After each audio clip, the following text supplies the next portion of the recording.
The X-Zone radio and TV show is largely an opinion talk show. All opinions, comments, or statements of fact expressed by Rob McConnell's guests are strictly their own and are not to be construed as those of the X-Zone radio and TV show or in any manner endorsed by Rob McConnell, REL-MAR McConnell Media Company, Talkstar Radio Network, its affiliated stations, or employees.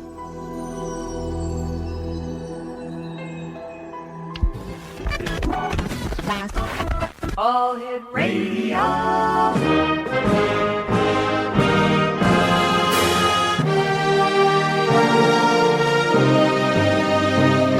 Welcome to the X Zone, a place where fact is fiction and fiction is reality. Now, here's your host, Rob McConnell.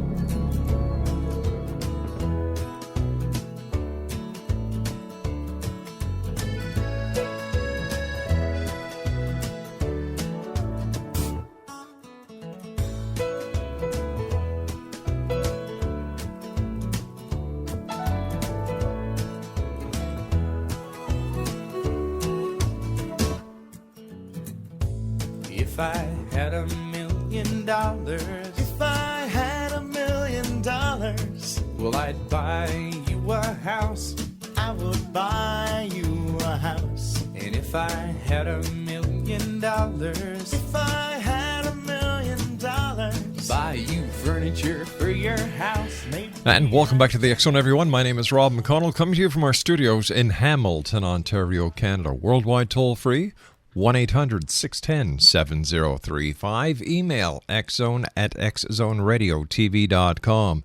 On MSN Messenger, xzoneradiotv@hotmail.com, and our website, www.xzoneradiotv.com. My guest this hour is GERARD AARTSEN, and we're going to be talking to GERARD about UFOs this hour. Now, through his research into the work of George Adamski, arguably the most famous of early contactees, our guest this hour, GERARD, has uncovered the true significance of the coming of UFOs and the increased sightings.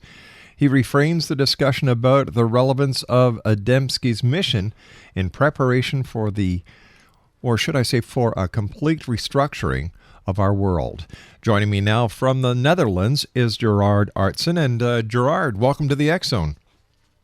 Thank you very much, Rob. Thanks for having me. It's great talking to you, GERARD. Tell our listeners a little bit about who George Adamski was. George Adamski was the first American, in any case, and the first person in the world, I believe, to write about his experiences, to come out about his experiences of seeing a flying saucer land almost in front of him and speaking to one of the occupants. There have been other people after him who came out with their stories. Some of them happened apparently before Adamski's meeting in the desert. It was on the 20th of November in 1952. But Adamski was the very first person to come out with that and to write about it and speak about it openly.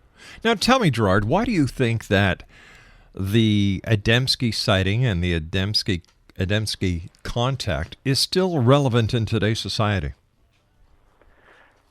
It's very much relevant because it was really the first contact case that received so much world attention around the world, and the purpose for that attention was to make the people, the Earth's population, aware of the fact that we're not alone.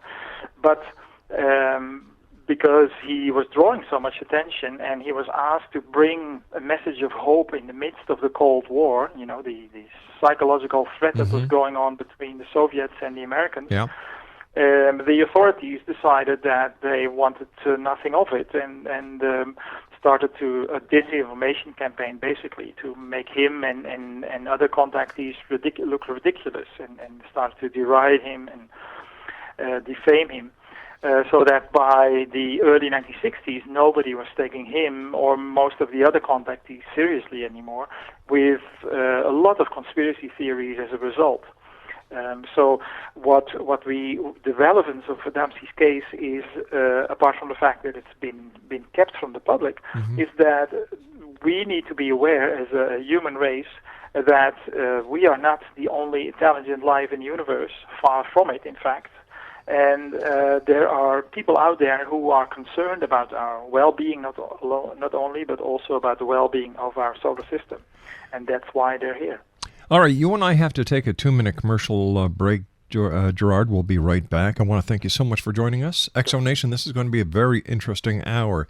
My guest this hour is George AARTSEN, and he is an educator at the Amsterdam University of Applied Sciences, the Netherlands. He is author of George Adamski, a herald for the Space Brothers. His website is www.bgapublications.nl. That's www.bgapublications.nl. And Gerard and I will be back on the other side of this commercial break, continuing our conversation about George Adamski, UFOs, contacts, and much more as the X Zone continues. This hour, as we do every hour and have for the past 20 years, from our studios in Hamilton, Ontario, Canada. My name is Rob McConnell. Don't go away.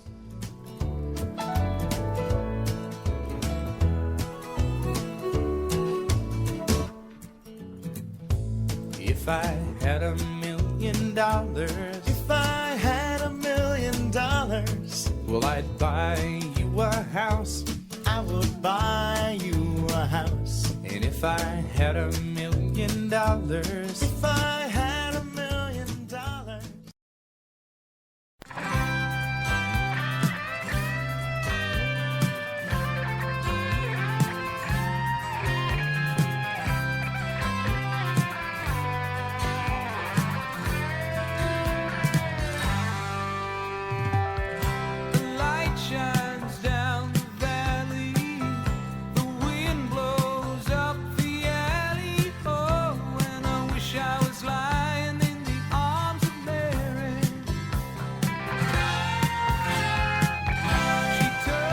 And welcome back to the X Zone. My special guest this hour is Gerard AARTSEN. His website is www.bgapublications.nl. And we're speaking to Gerard from his home in Amsterdam in the Netherlands. We're talking about the spirituality basically behind UFOs. George Adamski is the first topic that we're talking about. And I must ask you, Gerard, why do you think that it was George Adamski who was chosen to have first contact? That's a hard one, a tough one to answer. My guess would be based on what I found out about him, and that not many people believe, and I can't blame them. But he seems to have been a soul from the planet Venus who came into incarnation on our planet. For this mission, particularly for this mission, and in fact, he was trained as a teenager in Tibet by the masters. Some would call them yogis, but I think they're a bit more than yogis. Masters of wisdom who have their ancient retreats in the mountains of Tibet and other places. And he was sent there as a teenager to be trained and in a way for his future mission as the first person to speak to the world and write for the world about the extraterrestrial presence. How do we know that George Adamski really did have contact and that he just wasn't a glory seeker? Well, many people have accused him of being in it for the money, but he never really had any personal effects to speak of. And he really only did what he was asked to do. He endured a lot of ridicule and defamation. So his career in that respect wasn't a pleasant one. But he held on to it, and he always stuck to the facts as he had presented them from the beginning. And I think it says a lot for him in terms of character. Now, and for the rest, I think it's up to people to read his books. Most of his books, or relevant books in terms of the UFO phenomenon, are still available secondhand and even new from the George Adamski Foundation. So his material is still in print. In Japan, by the way, very interesting. They have his collected writings, and just 2 years ago they added a 9th volume to his collected writings in Japanese. So people there seem to think he's still very, very relevant. Now tell me, where did your interest in UFOs and George Adamski come from? I've been a student of what is called the ageless wisdom teachings, the teachings of the ages. The teachings really that are at the core of every religion, every major school of philosophy. And perhaps people have heard of Madame Blavatsky, and Alice Bailey. So I started studying those teachings, and at one point during my research and study, I came across George Adamski's first book, and that is called Wisdom of the Masters of the Far East. Madame Blavatsky, if listeners don't know that, was the first of a series of disciples to take the teachings, the Ageless Wisdom teachings, to a new audience, a Western audience, that was really very enamored with the Enlightenment school of science and philosophy. And she was the first really to introduce to the Western audience the idea of the evolution of consciousness rather than the evolution of the form, which Darwin had documented in great detail. But she said the evolution of form is really there to facilitate the evolution of consciousness. And through almost seemingly endless string of incarnation after incarnation, we slowly come to a point of perfecting the expression of our real divine nature, our divine essence, if you will. And so the teachings that she was asked to give to the world, she was given by some of the masters of wisdom, who are the next kingdom in nature up from the human kingdom. They have evolved. They're like people like us, but they have evolved to the next stage. And many of them have stayed behind to guide and inspire humanity. And as I just mentioned, George Adamski studied as a teenager with some of the Masters of Wisdom, and his first book contains, it's a very small booklet, but it contains everything really that people need to know about the wisdom teachings and the spiritual basis of life. You know, it's not the size of the book that matters; it's the content of the book. So whether it's absolutely, so I agree with you at that point. Now, tell me, do you think that after all the studying that you've done and all the research you've done, that there's a connection between UFO sightings and contact and religious philosophies? Yes, very much so. In fact, I think if you look at the writings of the early contactees, among whom George Adamski, but also Daniel Fry, Truman Bethurum, Orville Angelucci, and several others, you will find that at the core of the teachings that they were asked to bring to the world, we'll find exactly the same thing as we find at the core of our Earth's religions, all of them, which is summarized by the Golden Rule: do unto others as you would have them do unto you. And it's exactly the same. Same message. And that's fascinating, of course. Certainly is. Now, I was wondering if you could say something about the extraordinary photographs that you have in your book of an E.T. pilot and the control cabin of a flying saucer. My question to you about this photograph or these photographs is, who made them, and where did you find these? Yes, it's interesting because I found them in books that were written by an Italian diplomat, Alberto Perego.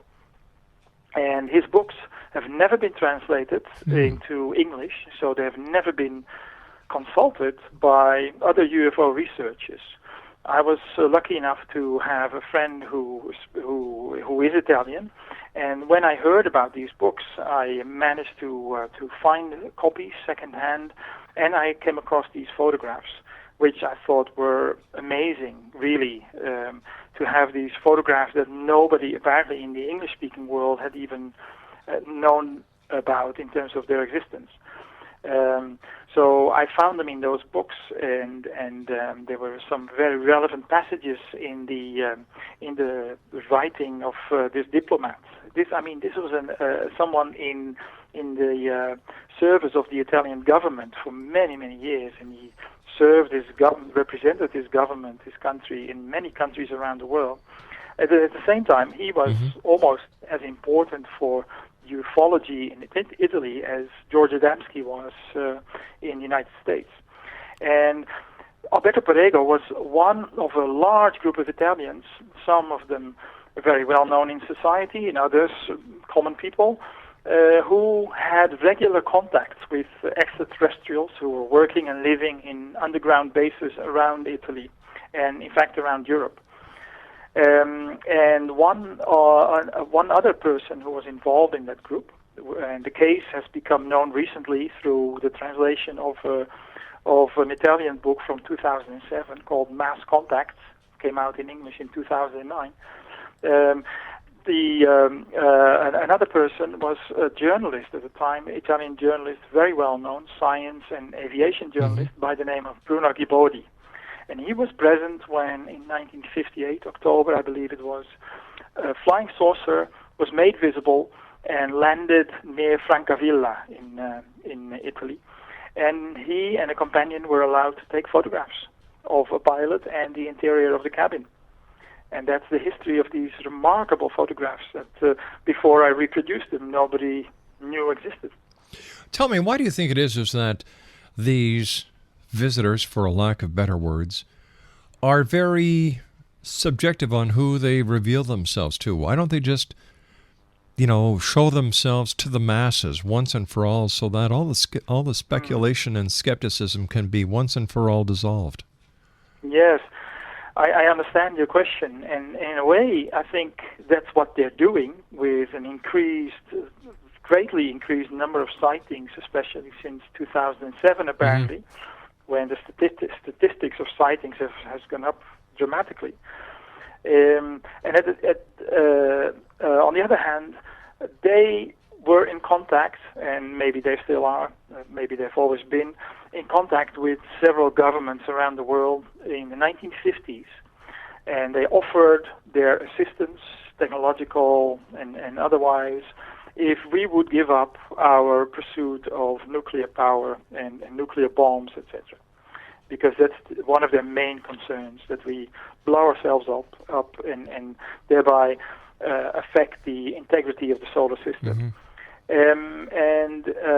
The governments, especially the US government, also the UK government, maybe the Russian government, I don't know, declined. And that's when the extraterrestrial visitors decided, well, if the governments don't want their populace to know about our existence, we'll take the long route. And so they decided to continue to introduce themselves to individuals rather than in mass sightings. Because the idea was in the 1950s that they would be introduced to the world by the world's governments. And as I said, they declined. So they chose the way of going through individual contacts.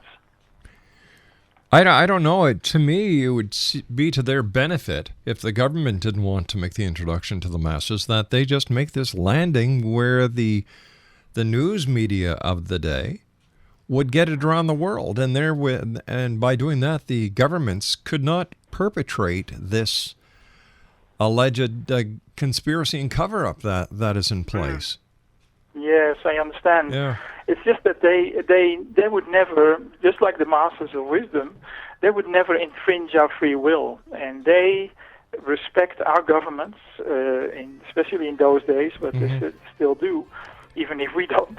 Our governments as the representatives of the people, and because we chose those governments, we elected those governments. The governments declined to accept their offer. They decided, to go the individual route. Sorry? I said to go the individual route. Stand by, yes. Gerard. You and I have to take our news break at the bottom of the hour. Exo Nation. Interesting gentleman. Gerard AARTSEN is his name. His website is www.bgapublications.nl. That's bgapublications.nl. And we'll be back on the other side of this commercial break with the news as we continue talking about UFOs this hour in the X Zone.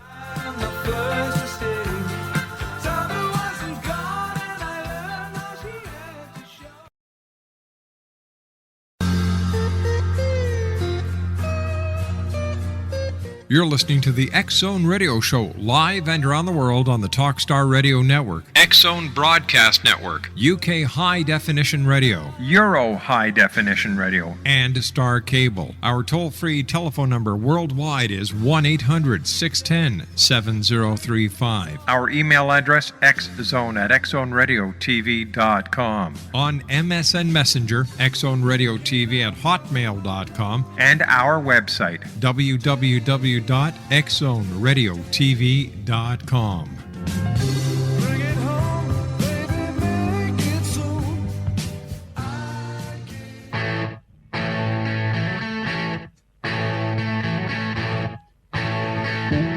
No matter what you are, I will always be with you. Doesn't matter what you do, girl. Ooh, girl, with you. No matter what you do, I will always be around. Won't you tell me what you found, girl? Ooh, girl, won't you? Knock down the old gray wall. Be a part of it all. And welcome back to the X-Zone, everyone. The X Chronicles newspaper for October. Our special Halloween edition will be sent around the world next Wednesday, the 24th of October, and then the November issue. And then, of course, our second biggest issue is our December edition of the X Chronicles newspaper. Now, if you'd like to read online versions, just go to www.xchronicles-newspaper.com/newspaperstand.htm. My guest this hour is Gerard AARTSEN. We're talking about UFOs, George Adamski, the early contacts. And if you'd like more information about our guest this hour, Gerard, you can go to www.bgapublications.nl. That's www.bgapublications.nl. Before we went to the commercial break with the news, Gerard, you and I were talking about why the visitors, whether they're from another dimension or from another planet, don't make their presence known. And you know, it seems that they don't want to interfere where they're not wanted. Then we talked about the reason why they want to make contact is because of, going back into the 50s, the very delicate balance that the United States and the USSR were playing with Cold War and nuclear weapons. Here we are in the year 2012, and we have countries like Iran who are now within years of developing their own nuclear weapon. Why don't they interfere and do something that would show Iran that, hey, you just can't do this? Well, I'm not sure if they would do that, because we have many nations by now that have nuclear capability. Mm-hmm. And if many nations have nuclear capability, we could say, well, why does not every nation have a right to have a nuclear capability? Mm-hmm. Besides, Iran, as far as I understand, has made it very clear that they are not pursuing nuclear weapons for offensive means. And that's open to debate, depending on your political affiliation or your political views. But it's again a part of their non-interference. It's like the Star Trek Prime Directive. Yeah. We don't interfere, but I'm sure they will interfere if it comes to a head, and there would be people would be actually pressing the buttons button, for nuclear bombs. Let me They ask. would definitely interfere then. Let me ask you this, Gerard. Where do you think these visitors come from? Do you think that they're from other planets in the solar system, outside the solar system, or are they interdimensional travelers? I'll tell you what I know. Okay. Because I haven't met any of them myself. But George Adamski insisted throughout his life, from his first meeting, that they came from Venus, Mars, and other planets, Saturn, other planets in our solar system. His views were corroborated by Wilbur Smith, your own very own Canadian government researcher into aerial phenomena in the 1950s. Again, also by Bruno Ghibodi, the Italian journalist that I mentioned. These are just some people that I know of who insist that they are from planets within our own solar system. The point is that in general, we don't see that life is the cause rather than an effect of a chemical accident somewhere in the back alley of the Milky Way. Gotcha. Life is the cause of everything. And so whatever we see in the universe is an expression of that life. And in life, for that matter, doesn't need a dense physical, solid physical form to express itself in. It may also express in matter of higher vibration, which is out of our range of vision, but therefore still, is still physical. And there are several scientists who have indicated, have researched these higher levels of matter. There's Wilhelm Reich, an Austrian doctor who fled to the States from the Nazis. There's Rupert Sheldrake, a more recent British biologist who talks about morphogenetic fields and informative causation.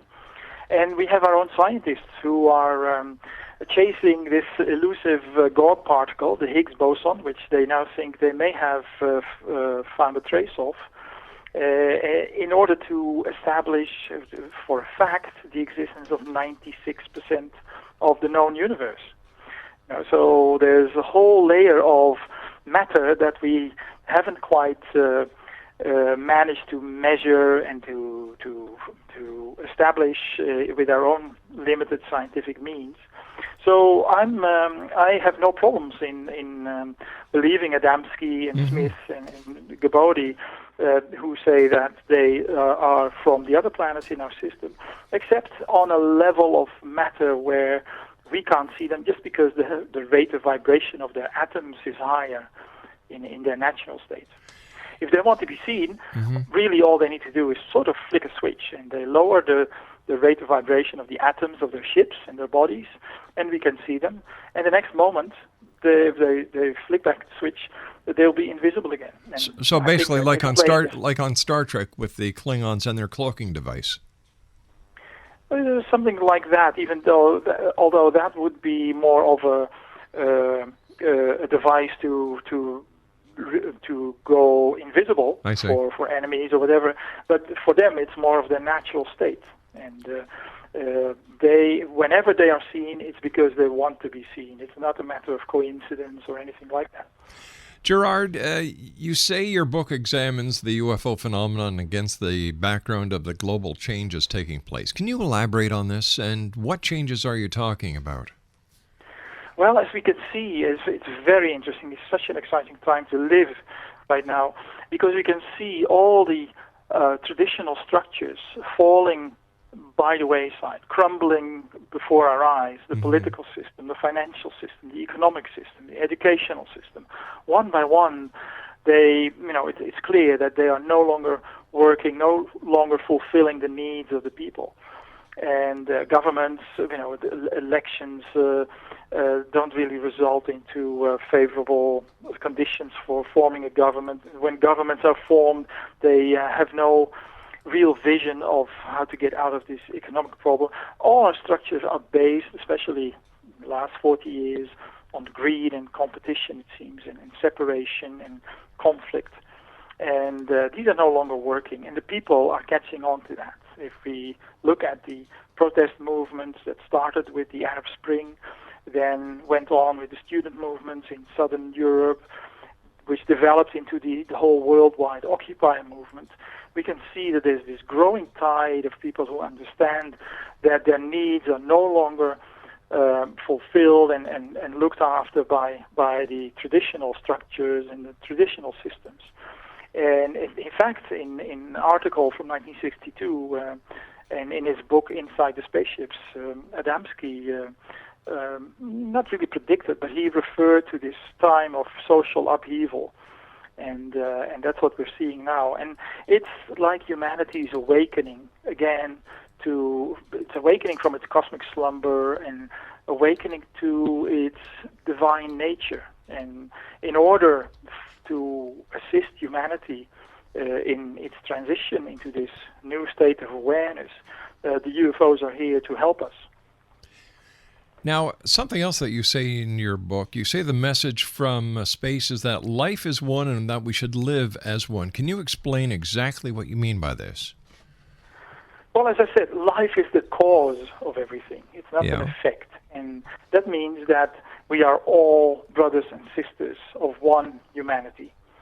We are all one part, as a human race, of an integral part of this planet. We are not the only part. We are not the ones who can decide whether or not to ruin this planet or to pillage it and pollute it.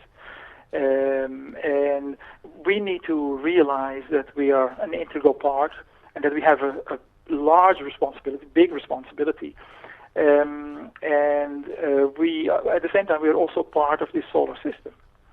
So when the people from space tell us, well, life is one, and unless you learn to live as one, you will destroy yourselves. And that's the same message that the Masters of Wisdom are giving us through their teachings. And that relates directly to what you were just asking about, the social changes that we see around the world, happening around the world now. It is really humanity that we see awakening to this realization of oneness. And of course, we need to find new structures. You know, when I say the old structures are no longer working, that means we do not yet have the new structures to express that oneness, to implement the things that we need to move away from the precipice, move away from greed and competition, and move into the direction of sharing and cooperation to prevent the world, to prevent us from destroying the world. So that's what that message relates to. Once again, I'd like to bring you back to George Adamski. Were there other people who were being contacted at the same time as Adamski, and were all the contacts that were happening in these early days, were the visitors from the same place, or were different contactees experiencing contact with people from different parts of the solar system or the galaxy? It's interesting because on the exact same day, 20th of November 1952, that George Adamski had his first contact, a person, a physicist in Brazil, he wrote about his experiences under a pseudonym, Dino Kraspedon. He was contacted on exactly the same day, and he was asked to bring the same message to the world. His book came out much later, and that's why Adamski is generally seen, at least by me, but also by many others, as a trailblazer in this respect. But his contact happened on exactly the same day. Other contacts happened before Adamski's, and many contacts happened since Adamski's. And I can't say I've read all of the accounts of the early contactees, but from the ones that I've read, some that came out after Adamski's books and after he started to be defamed by governments or military interests or the media. Apparently, they chose to avoid that avenue, and they said they were from outside our solar system. But I think that's just to avoid ridicule. Also, because the state-of-the-art probes at that time were already indicating that life, at least as we know it on this planet, was not possible on the other planets in our solar system. So they preferred not to be ridiculed as Adamski was, and they came up with fantasy names. What about planets that? What about people like Billy Meyer in Switzerland, who has caused quite a controversy as far as ET contacts? A lot of his photographs have been exposed as fakes. And how does the hoaxer, the faker, affect the credibility of people who have had these encounters? Well, obviously, hoaxers do not contribute very much to the acceptance and the perception of the normalcy of the visitors from space. Myself, I'm not convinced that Billy Meier is a hoaxer. There may be photographs that are not entirely the real thing, and I'm sure there are many, especially now in the days of Photoshop. But I personally believe that the majority of the Billy Meier photographs are real. But he's a good example of someone who knows very well what happened to Adamski, and so he says that his contacts are from the Pleiades, which I think wouldn't make much sense because there's planets and civilizations in our own solar system that are far beyond ours, and there's so much to learn from them for us in a more natural way. And therefore, I don't think it would make much sense for Pleiadian civilizations to contact us. All right, Gerard, please stand by. You and I have to take our final break for this hour. Exonation Gerard AARTSEN is our special guest. BGA Publications. That's bgapublications.nl. My name is Rob McConnell. This is the X Zone, a place where people dare to believe and dare to be heard, Monday through Friday from 10 p.m. Eastern until, 2 a.m. Eastern, and on the weekend from 2 a.m. until 8 a.m. I'll be back on the other side of this commercial break as we continue from our studios in Hamilton, Ontario, Canada. Don't go away.